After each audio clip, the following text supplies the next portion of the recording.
มันจำนำวันใส่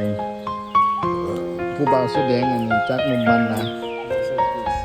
เสื้อปุ๋ยก่อนจะได้เสื้อตัวนี้ในชาวปลายล้านก็ได้เสื้อตัวนี้เนี่ย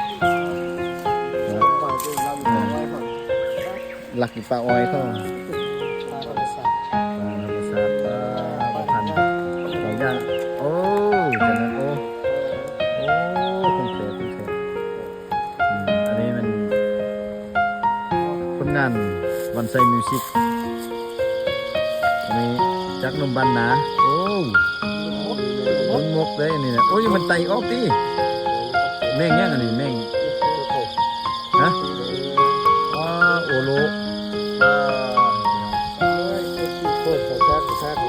อันนี้เอาข้องแคร์ปิ๊กผู้บ่าวเสื้อปุ้ยกับ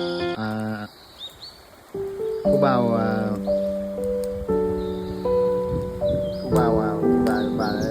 ันจอบร้อย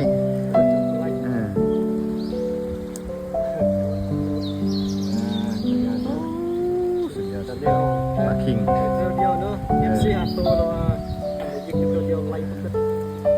ขนาดชั่วโมงนึงนะครึ่งชั่วโมงเนี่ยครึ่งชั่วโมงไล่ตัวเดียวน่ะไล่ปลาคิงตัวเดียวน่ะกินกันเนาะกินเลยอ่ะปลาใหญ่กินปลาน้อยปิ๊กวันนี้นะเอาวันนี้แบบแซ่บเลยวันนี้ปิงไล่ปิงประมาณ8 ฮีบพอแล้ว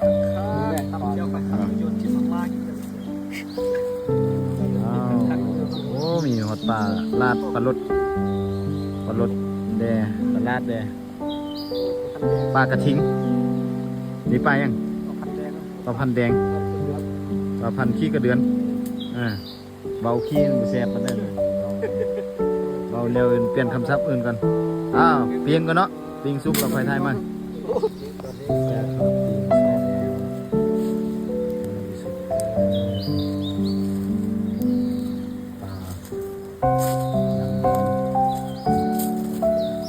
ตู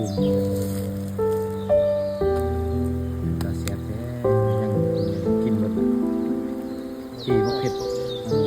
ผ็ดม้วนดับเลี้ยงเราดับแบบคนเพชรเนี่ยแล้วก็มีนั่นเลยอันไซเอาอันนั้นมาโบแมนแอปโบแมนเยี่ยมมันเหรอบอกว่าก็เก็บมันแล้วนะเอาไปจุ่มน้ำมันกันนั้นเนาะเพื่อนั่นกินความแซ่บเป็นตาแซ่บแท้พี่น้องอากาศมันดีมื้อนี้ไอ้ขอตั้งวง